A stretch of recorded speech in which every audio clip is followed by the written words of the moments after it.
Hello, welcome to Liberty Wolf episode number 26. My name is Zach Strong. Today we will be talking about Kyle Rittenhouse, hero.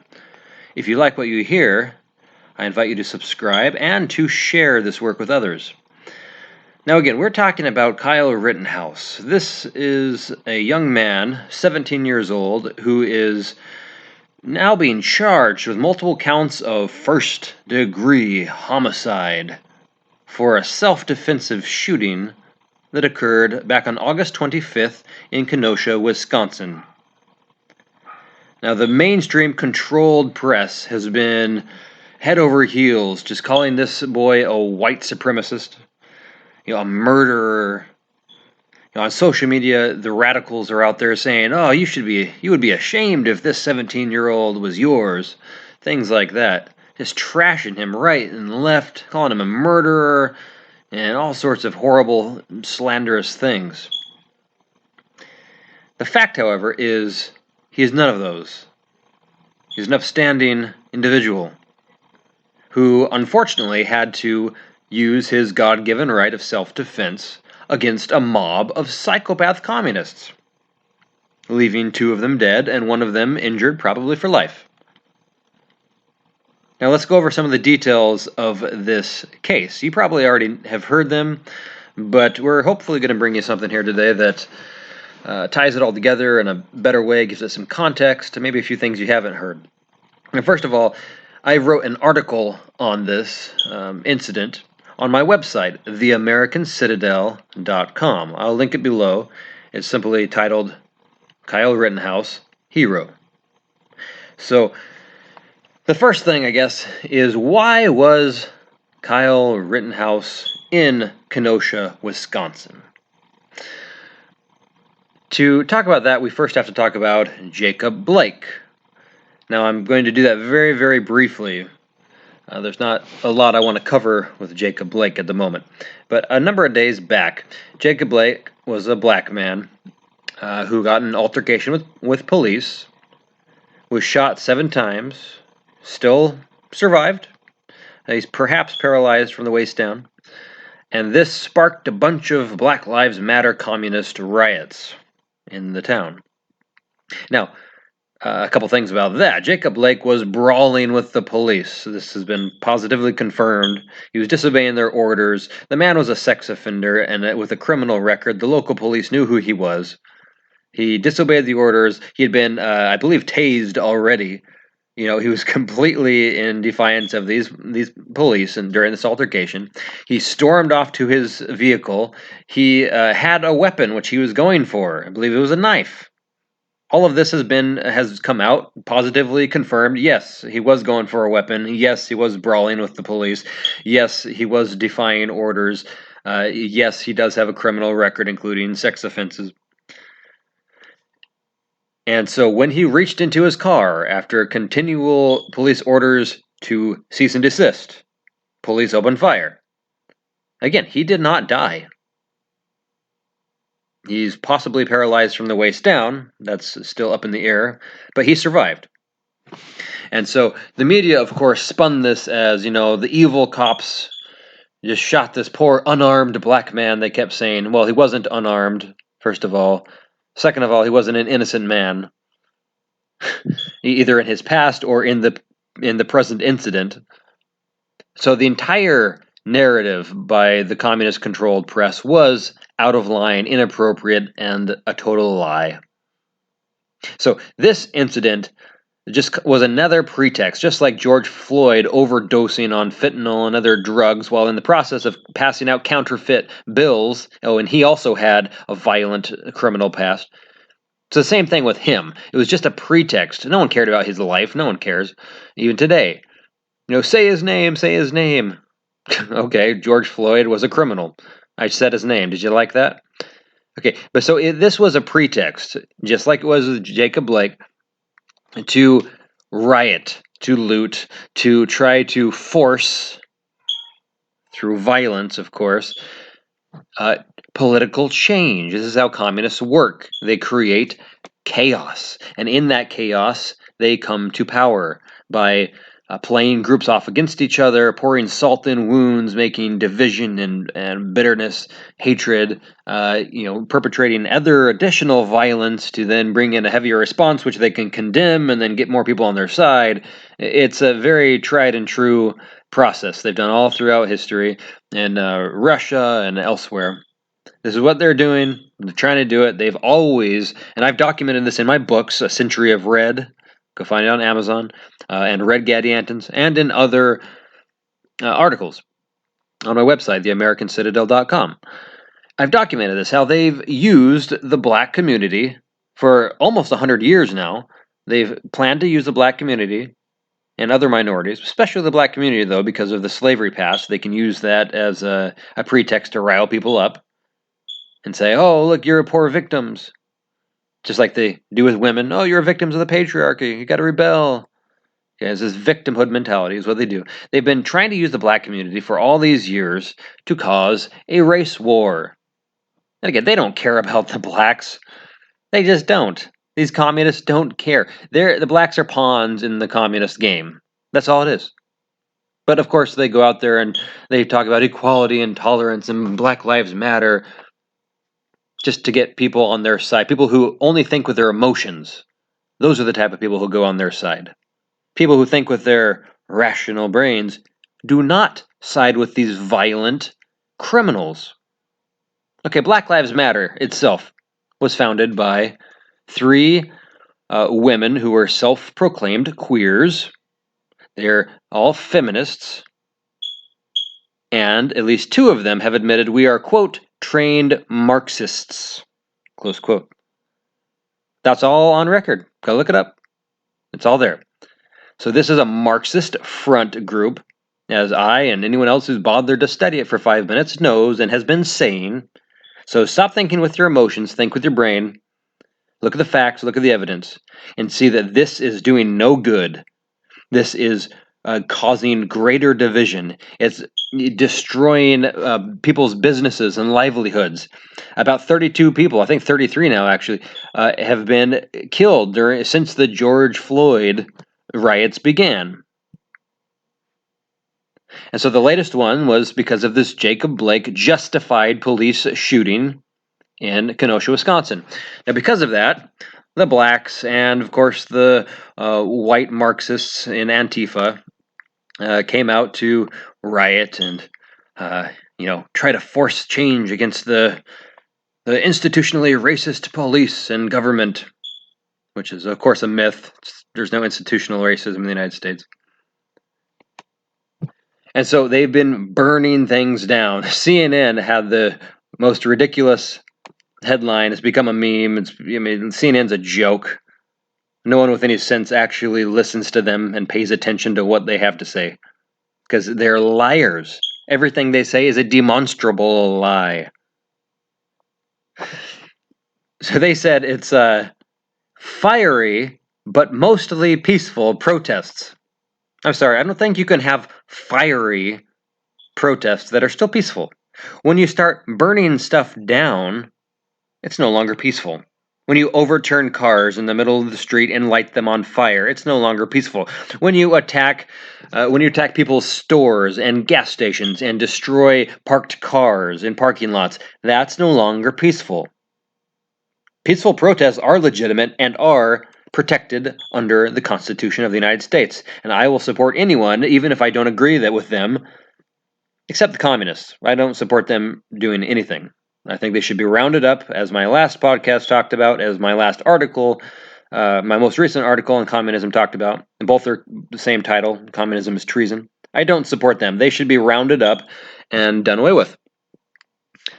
And yes, I just said that. And yes, I stand by it. And yes, there is legal precedent in the United States for rounding these people up and removing them from our society. Now, other than communists who support this ideology of overthrowing our government, I support anyone's right, even if I disagree with their ideology, to go out and peacefully protest and peaceably assemble, as, again, the Bill of Rights says. That is a God-given right in any society.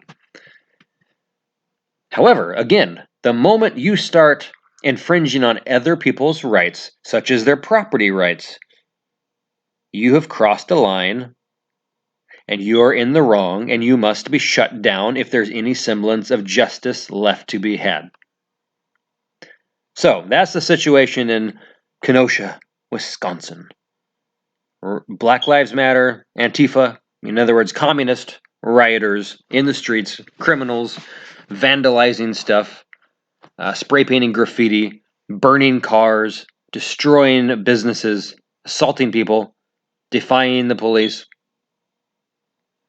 So, on August 25th, then, a business owner in Kenosha who had already had his business threatened, and it's all he has left. So he put out a call for people to come help defend his stores. And there's this whole area that was under threat from these communist Marxist rioters. Kyle Rittenhouse was one of a number of people. In particular, there's a libertarian group that got together. They were not a militia group as far as I can understand, even though the media keeps saying that. Oh, militia, militia, militia, as if a militia is a bad thing. It's not. It's in the Constitution. Militias are protected. Militias are good. Militias are part of the American tradition. Now, so Kyle, he got off of his job as a lifeguard. He went and helped erase graffiti that these violent Marxist protesters had spray painted all over his town. And then he went to respond to this man's call for help in protecting his livelihood against these violent Black Lives Matter Antifa Marxist protesters. Sorry, rioters. That's Kyle Rittenhouse. Now, Kyle Rittenhouse was interested in becoming a cop. He had done training programs for youth. He was an EMT. So he showed up there that day with his AR-15 and his medical kit. And he was offering people medical assistance because there were people being injured in these peaceful protests. So he was there helping to defend property and to give medical aid to those in need. Now, some of the people in the group that he was with, they were very open that they actually were in favor of the protesters, in as much as those protesters were aiming their vial at the government. However, they were against them attacking private businesses and property.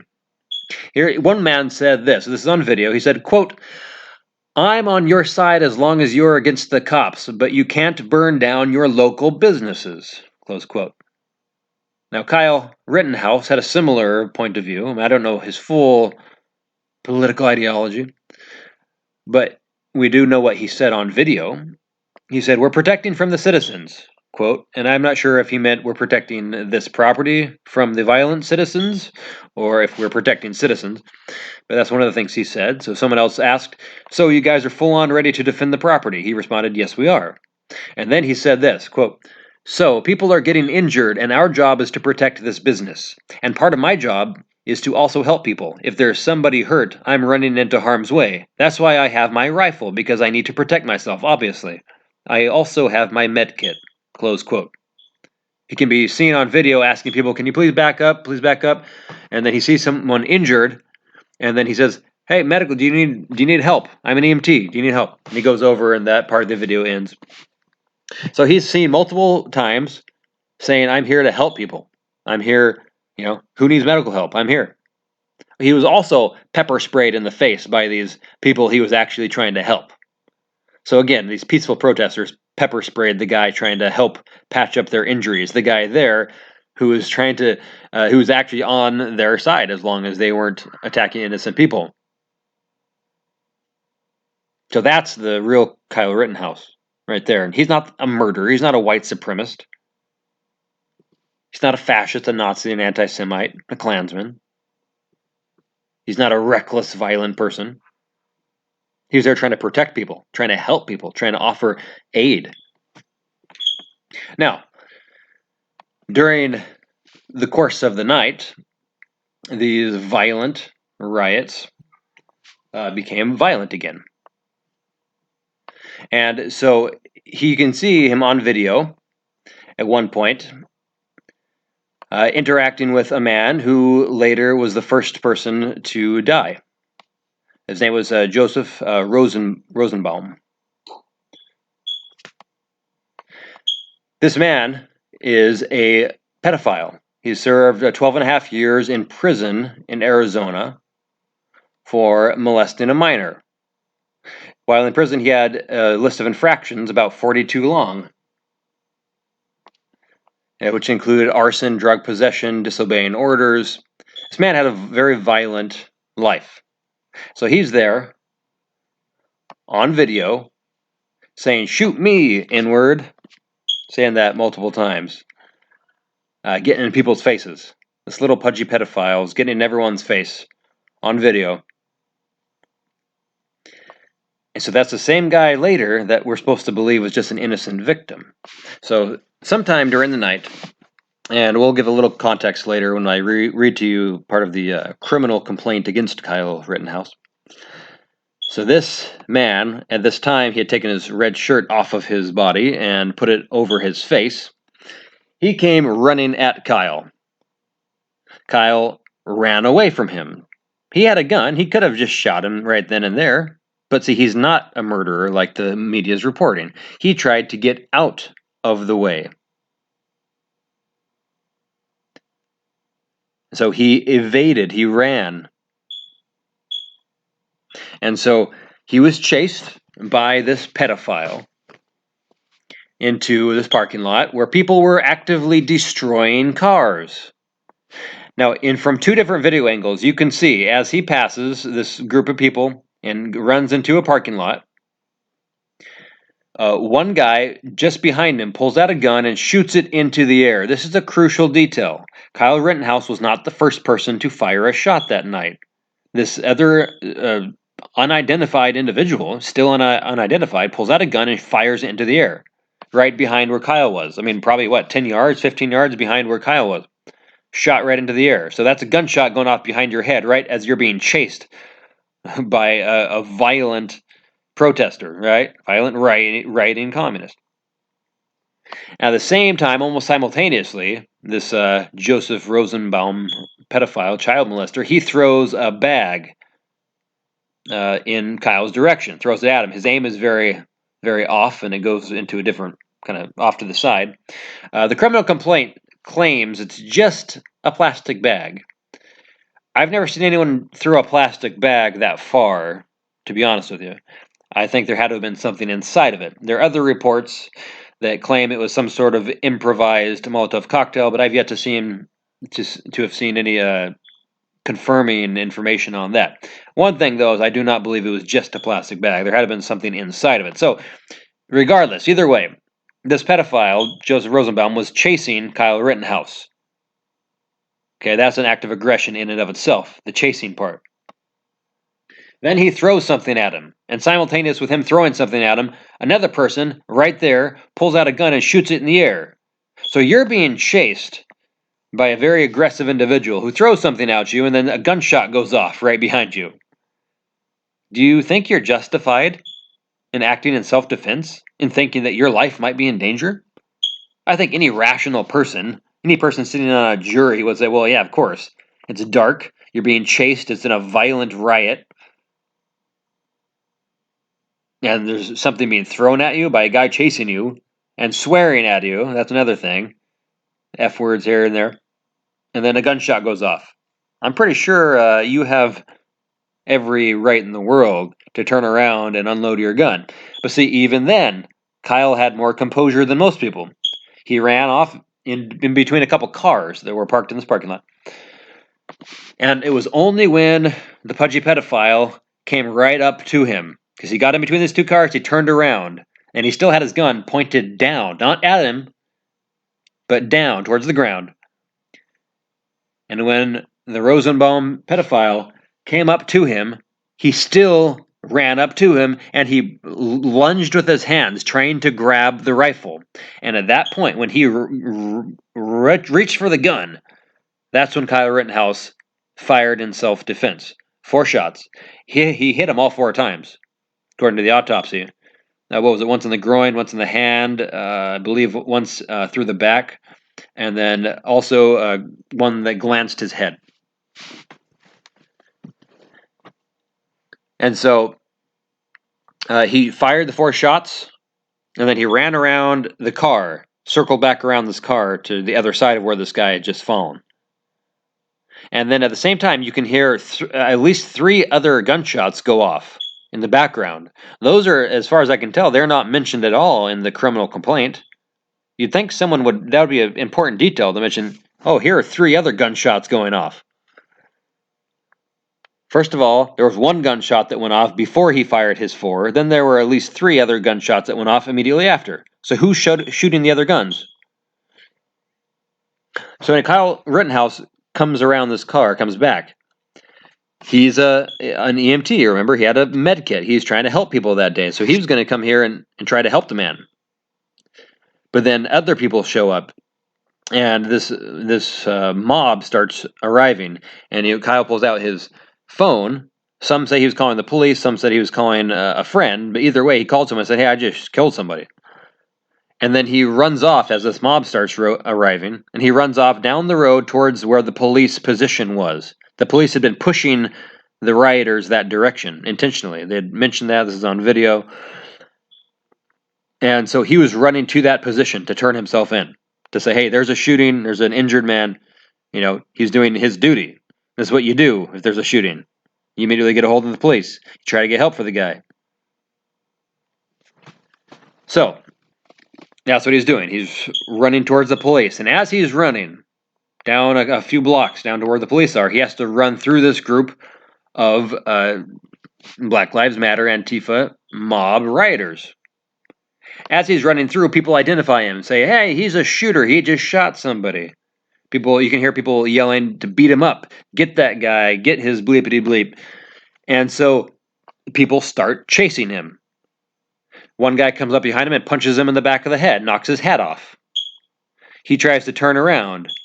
Another guy comes at him. He trips and falls on the ground. Then this guy jumps up and comes down to try to kick him in the face. He kind of misses. Kyle shoots a couple shots in his direction. The guy runs off. Then another guy, Anthony Huber, comes up with a skateboard, hits him in the back of the head with the skateboard. And then he tries to wrestle the gun from him. And as he's trying to wrestle the gun from him, Kyle Rittenhouse fires a shot, goes through the guy's chest. He goes over a couple paces, falls down. He dies later from that wound, just like Joseph Rosenbaum, pedophile, died earlier.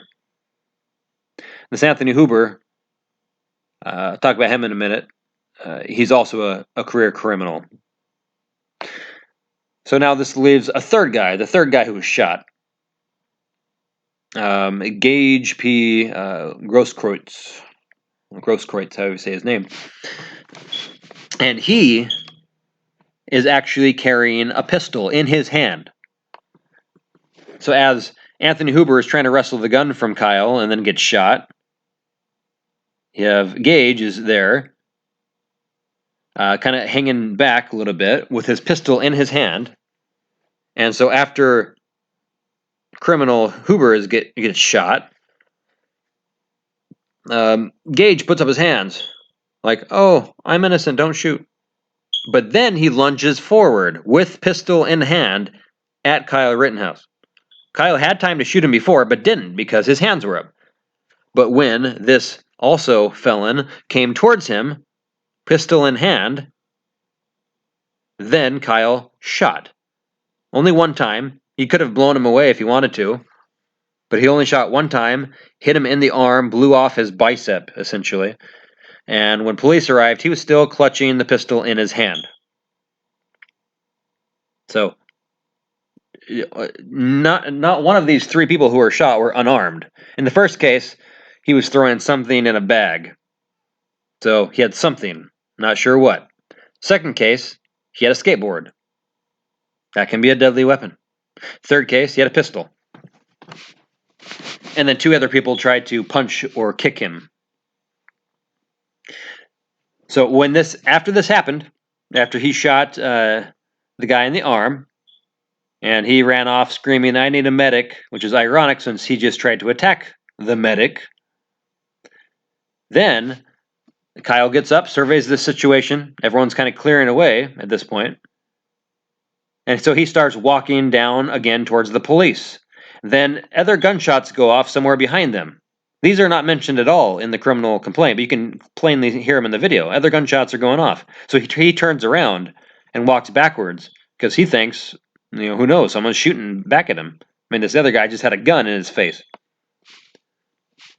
So he ends up going down and tries to turn himself in. The police, who had been on his side earlier, they had interacted with Kyle earlier in the night, and they were supporting what he was doing on video.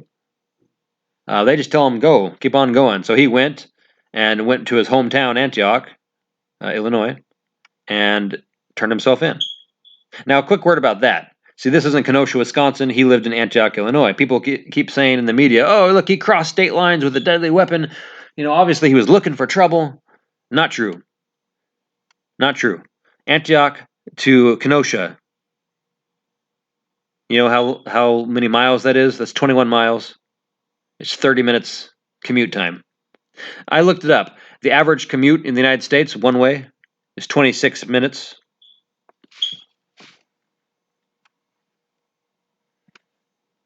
And so this is basically commuting to work. And so he did not go out of his way. He was basically in his community almost. He did not really go out of his way. And he did not carry his AR-15 across state lines. It was actually in Wisconsin. So again, the media didn't do their research before they started spewing that all over the place, trying to smear this kid who acted in plain self-defense.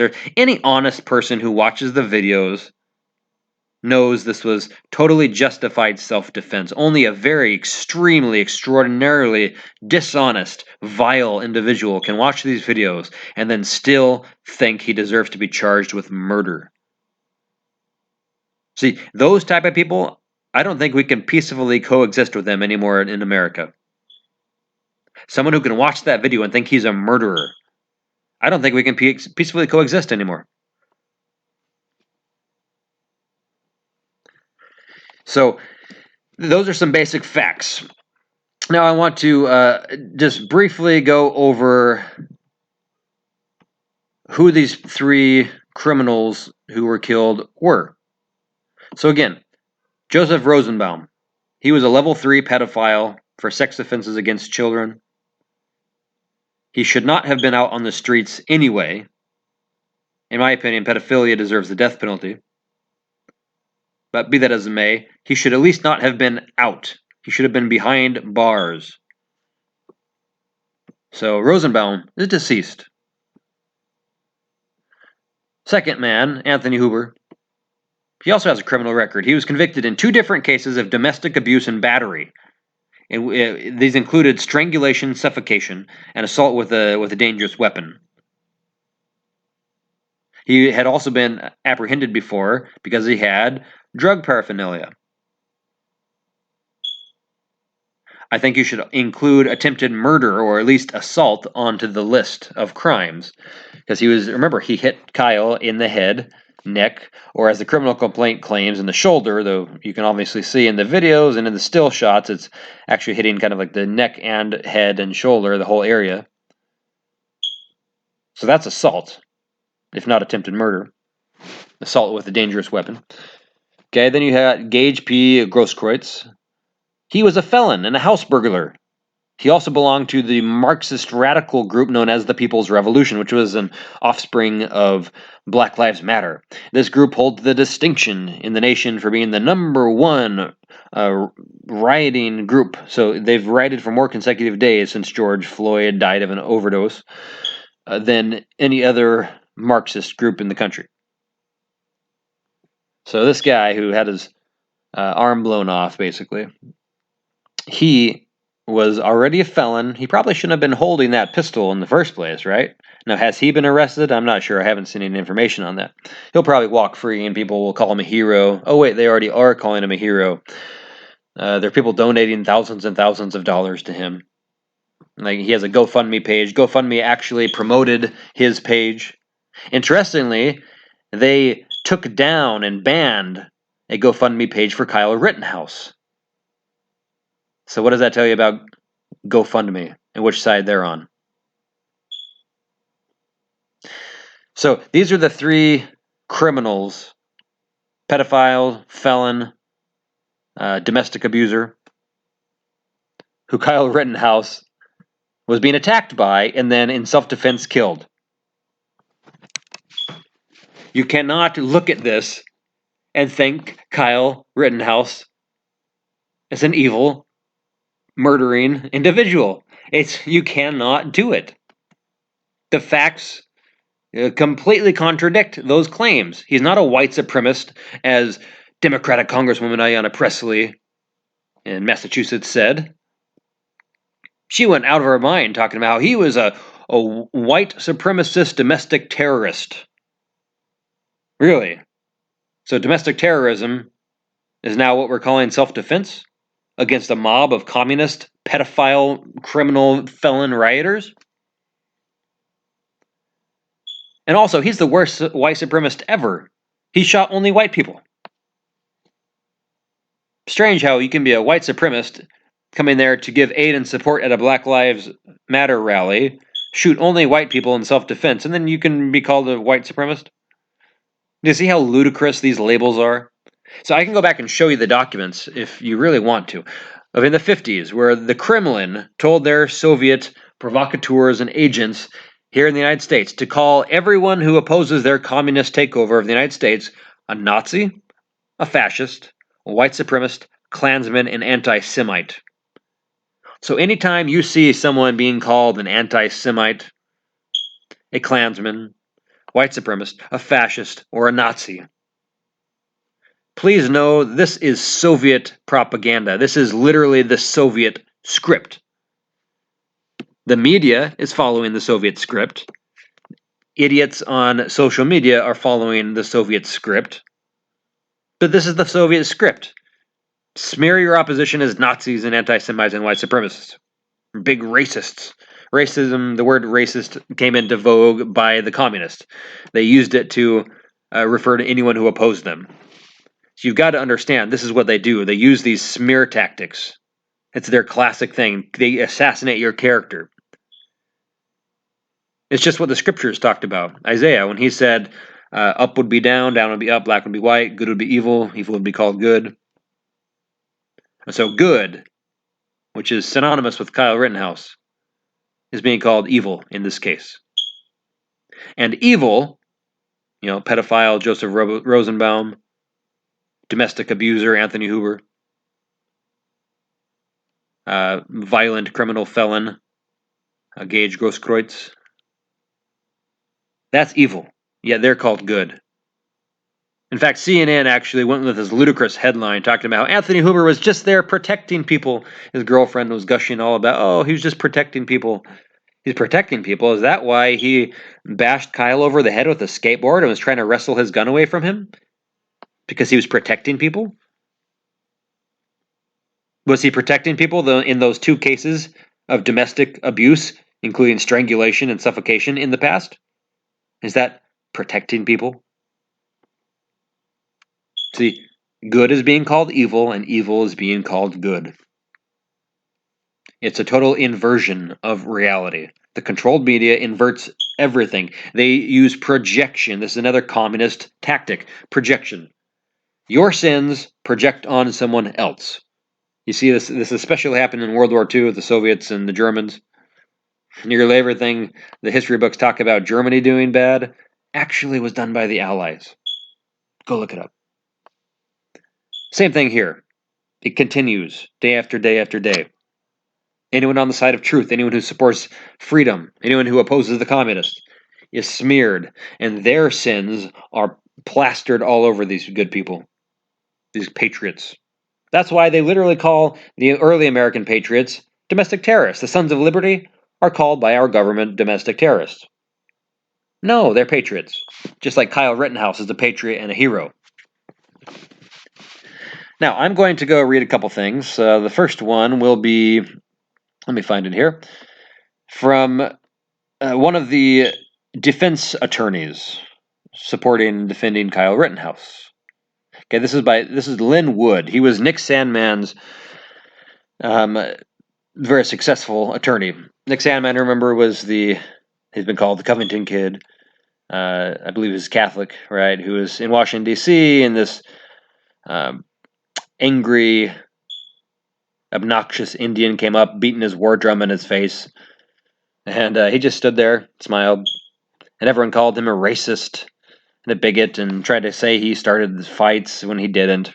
And they got busted big time. Lynn Wood, the attorney, helped him win a settlement of $250 million, I believe. I believe there are other ones in the works or were also done.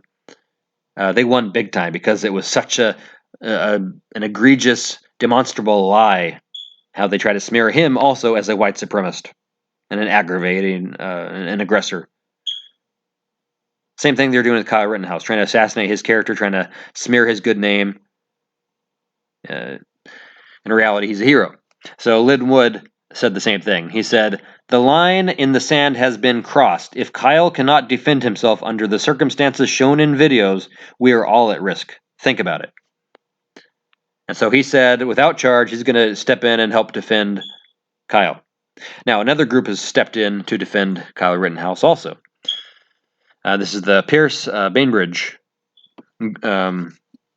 attorney group, and what do they call themselves? Let me find it here.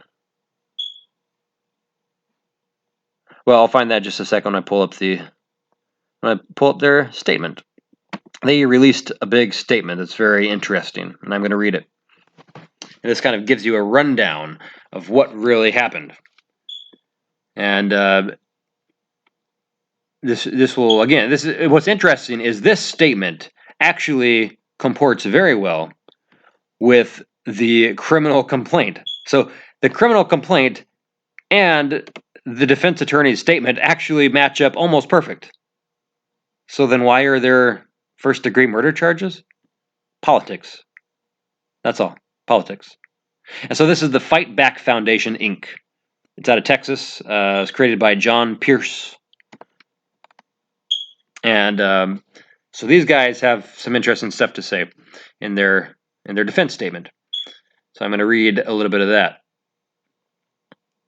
It says, Pierce Bainbridge is honored to represent 17-year-old Antioch, Illinois resident Kyle Rittenhouse, who has suddenly found himself at the center of a national firestorm and charged with murder after defending himself from a relentless, vicious, and potentially deadly mob attack in Kenosha, Wisconsin. On April 25, 2020, Kenosha spiraled into chaos following the Jacob Blake shooting. The Kenosha mayor and Wisconsin governor failed to provide a basic degree of law and order to protect the citizens and community buildings in Kenosha. The city burned as mobs destroyed buildings and property, and looters stole whatever they wanted. Rioters defaced storefronts, the courthouse, and many other public and private locations across the city. After Kyle finished his work that day as a community lifeguard in Kenosha, he wanted to help clean up some of the damage, so he and a friend went to the local public high school to remove graffiti by rioters. Later in the day, they received information about a call for help from a local business owner whose downtown Kenosha auto dealership was largely destroyed by mob violence. The business owner needed help to protect what he had left of his life's work, including 2 nearby mechanics' shops. Kyle and a friend armed themselves with rifles due to the deadly violence gripping Kenosha and many other American cities, and headed to the business premises. The weapons were in Wisconsin and never crossed state lines. Upon arrival, Kyle and others stood guard at the mechanic's shop across from the auto dealership to prevent further damage or destruction. Later that night, substantially after the city's 8 p.m. curfew expired without consequence, the police finally started to attempt to disperse a group of rioters. In doing so, they maneuvered a mass of individuals down the street towards the auto shops. Kyle and others on the premises were verbally threatened and taunted multiple times as the rioters passed by, but Kyle never reacted. His intent was not to incite violence, but simply to deter property damage and use his training to provide first aid to injured community members. After the crowd passed the premises, and Kyle believed the threat of further destruction had passed, he became increasingly concerned with the injured protesters and bystanders congregating at a nearby gas station with no immediate access to medical assistance or help from law enforcement. Kyle headed in that direction with a first aid kit. He sought out injured persons, rendered aid, and tried to guide people to others who could assist to the extent he could do so amid the chaos. By the final time Kyle returned to the gas station and confirmed there were no more injured individuals who needed assistance, police had advanced their formation and blocked what would have been his path back to the mechanic's shop. Kyle then complied with the police instructions not to go back there. Kyle returned to the gas station until he learned of a need to help protect the second mechanic's shop further down the street, where property destruction was imminent with no police nearby. As Kyle proceeded towards the second mechanic shop, he was accosted by multiple rioters who recognized that he had been attempting to protect a business the mob wanted to destroy. This outraged the rioters and created a mob now determined to hurt Kyle. They began chasing him down. Kyle attempted to get away, but he could not do so quickly enough. Upon the sound of a gunshot behind him, Kyle turned and was immediately faced with an attacker lunging towards him and reaching for his rifle. He reacted instantaneously and justifiably with his weapon to protect himself, firing and striking the attacker. Kyle stopped to ensure care for the wounded attacker, but faced a growing mob gesturing towards him. He realized he needed to flee for his safety and his survival. Another attacker struck Kyle from behind as he fled down the street. Kyle turned as the mob pressed in on him, and he fell to the ground.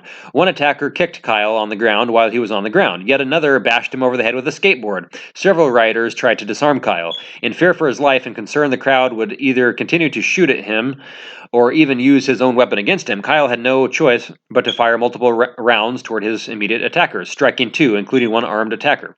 The rest of the mob began to disperse upon hearing the additional gunshots. Kyle got up and continued down the street in the direction of the police with his hands in the air. He attempted to contact multiple police officers, but they were more concerned with the wounded attackers. The police did not take Kyle into custody at that time, but instead they indicated he should keep moving.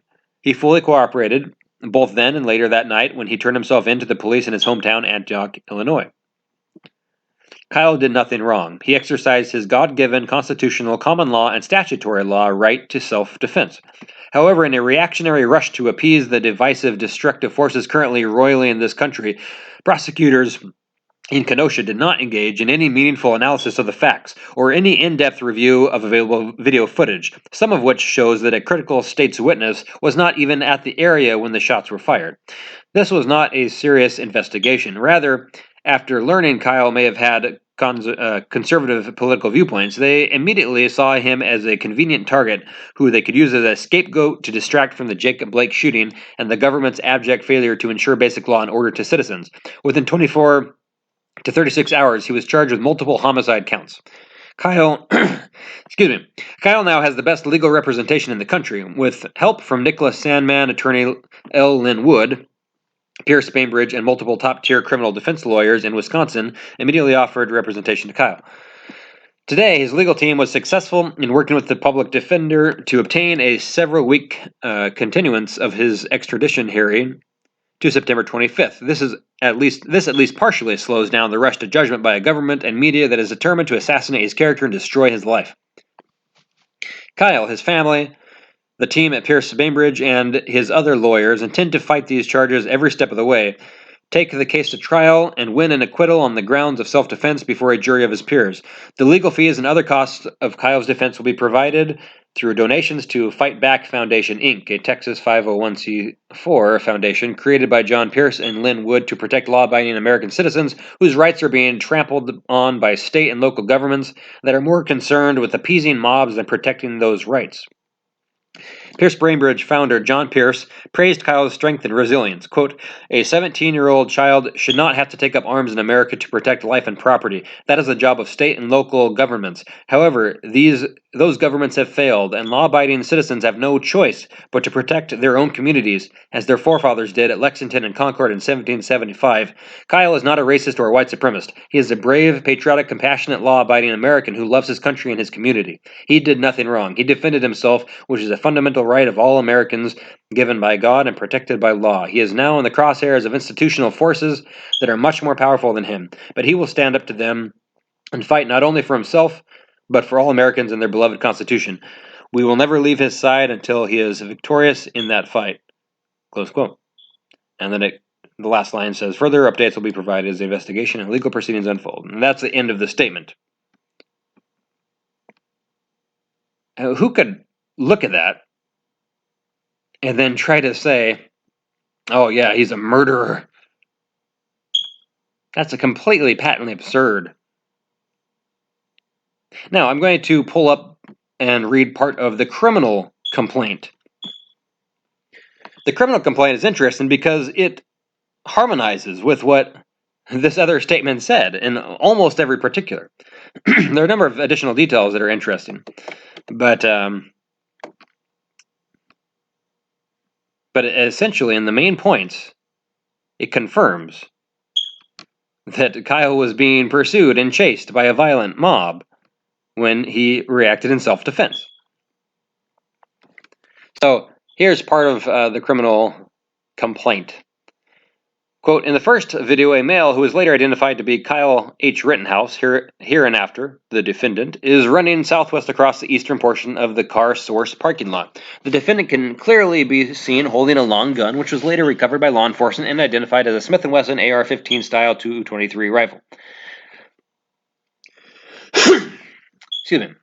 The recovered magazine for this rifle holds 30 rounds of ammunition.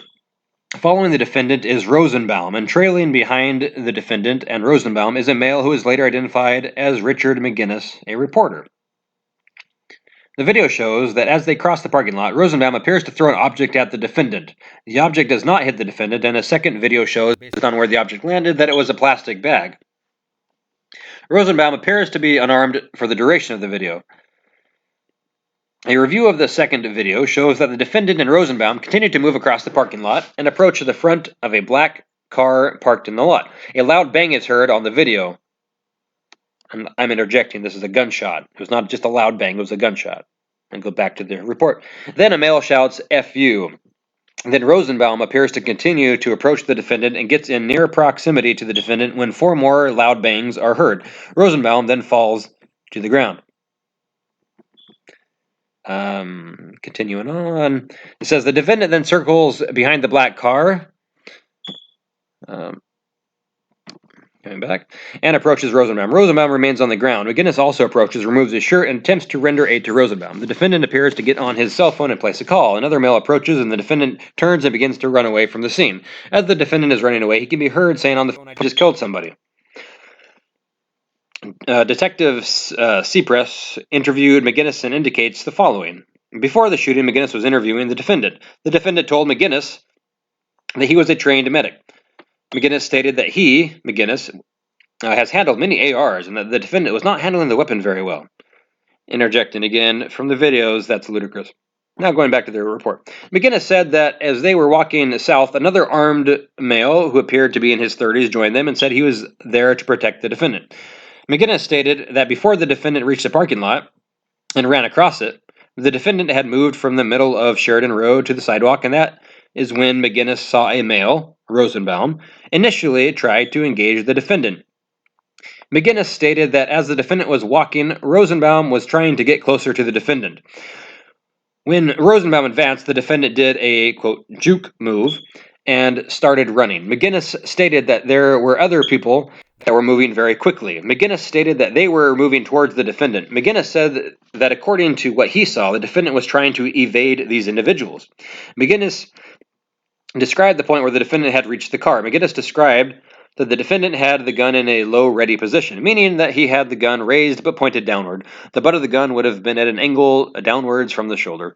McGinnis stated that the defendant brought the gun up. McGinnis stated that he stepped back and he thinks the defendant fired 3 rounds in rapid succession.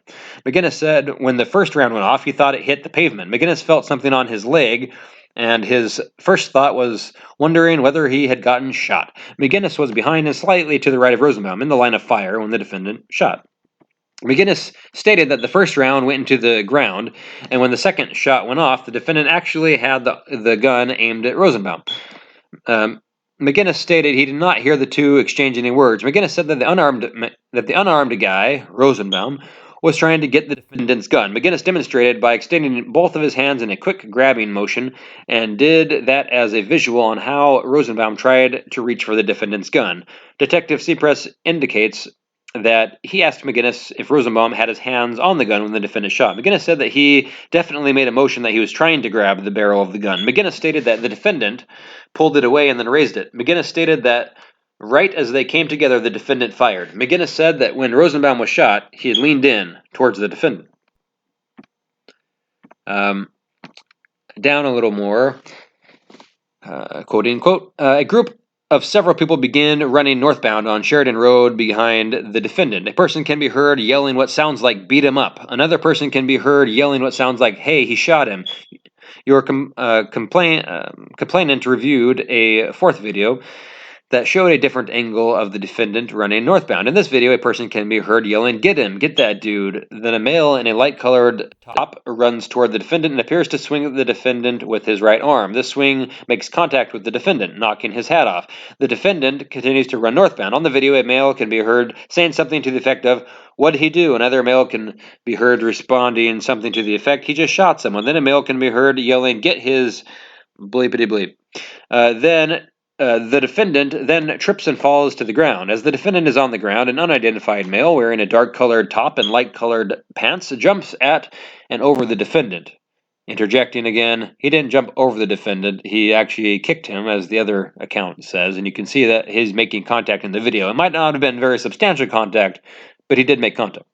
Now back to the report.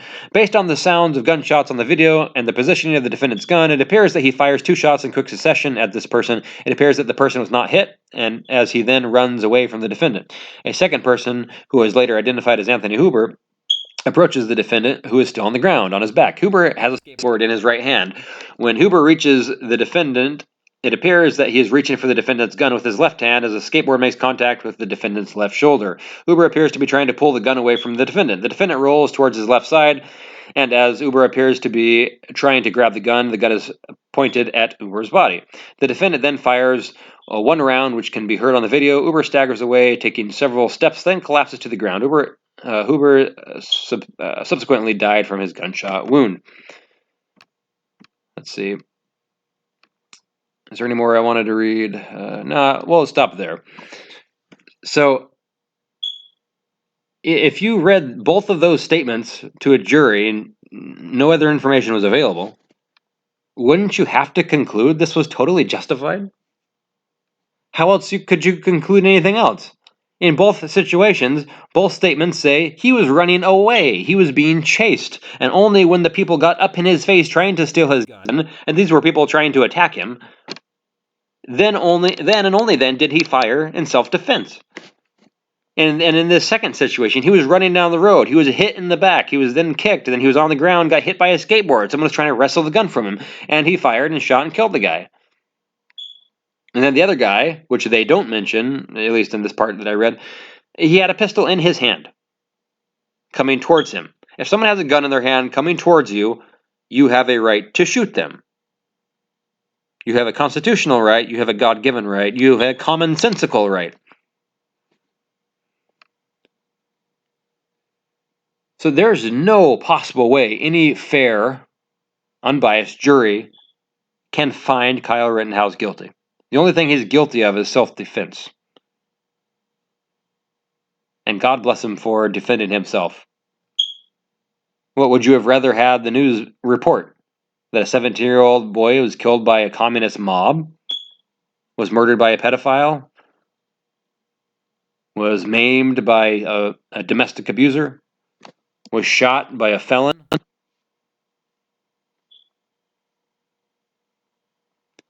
Kyle Rittenhouse has been called a number of things, most of them bad, but some good, including national treasure.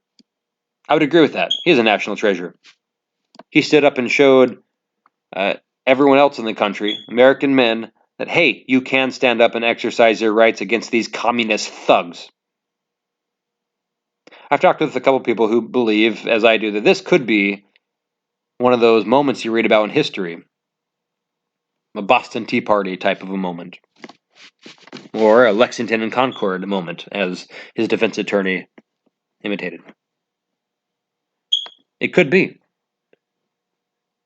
Because this is a big enough case that, as Lynn Wood said, if this crosses a line, and if this is ruled homicide, which carries, from what I read, a mandatory life in prison, first-degree intentional homicide, if This is rule of homicide, being chased by pedophiles, felons, and violent offenders, and then firing only in self-defense when they're trying to wrestle a gun from you after having hit you.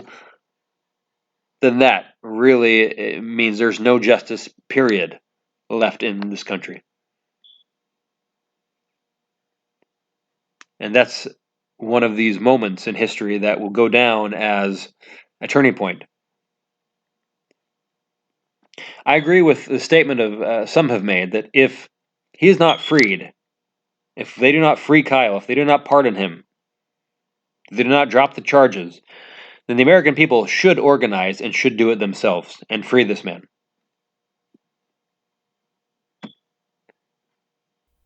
I say God bless Kyle Rittenhouse. Kyle Rittenhouse should be not only freed, all charges dropped, his good name restored, but he should be given some sort of accommodation or medal for service to the community, service to the country.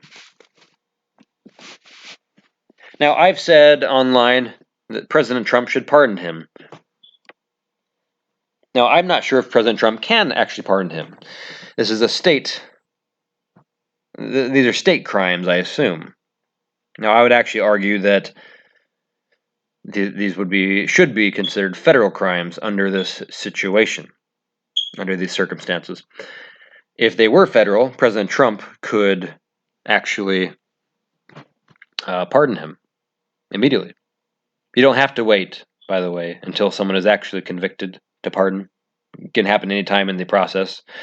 Someone tried to take me to town on that online, and I showed them government website. Actually said to the contrary. No, actually you can. And a number of presidents have done that. If this is only considered a state crime, however, then the governor should pardon this good boy, this good young man, Kyle Rittenhouse, hero. The last thing I'll say is this has been obviously politicized. The controlled media wants to paint him as a racist, white supremacist.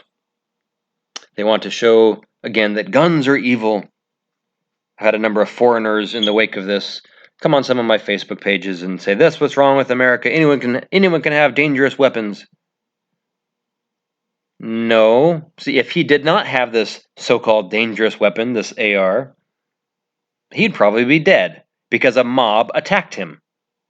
You look at the other cases that are going on throughout the country, down in Dallas, where the mob beat the guy to a pulp.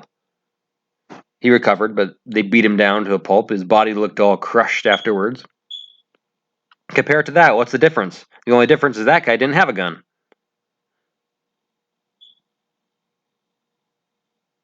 So in the cases where people have a gun for self-defense, they usually walk away from it.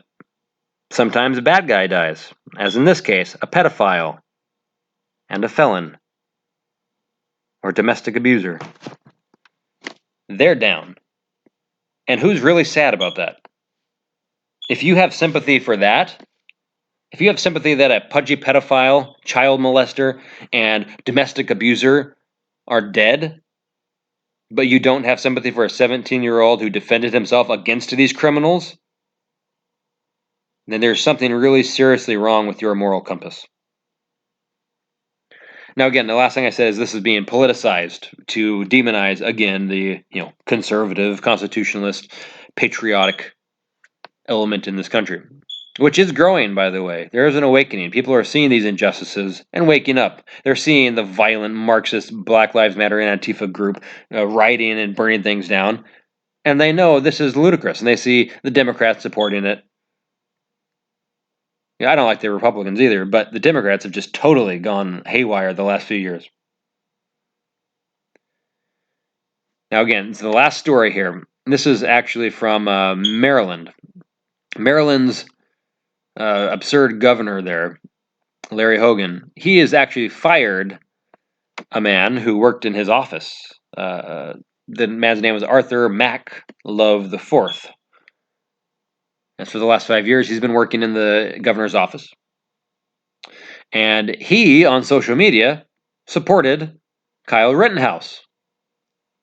Because he supported Kyle Rittenhouse, he has now been fired by the governor of Maryland. And so you have Mr. Pierce, Kyle Rittenhouse's defense attorney, who's come out and called for the governor to step down, which he should. This is absurd. It's total bias. And so this is happening all over the country. If you voice support for your faith, families, or freedom, for America, if you stand up for our heroes, if you stand up for your rights, such as your right to shoot a pedophile who's attacking you, then you're being penalized. You're losing your job. You're having your character assassinated by the controlled press. You're being demonized as some sort of domestic terrorist.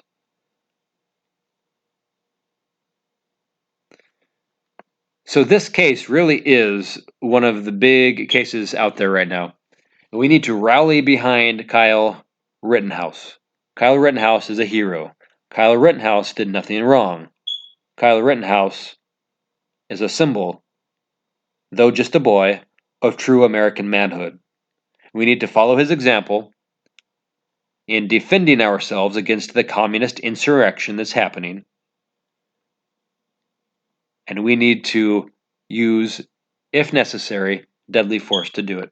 Because our rights, our family, our way of life are too important to let burn to the ground in mostly peaceful protests.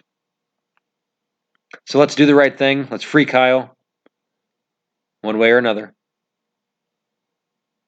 Let's call him a hero because he is one. And let's not cry and shed too many tears over slain pedophiles, domestic abusers, and felons. Sic semper tyrannis, long live liberty.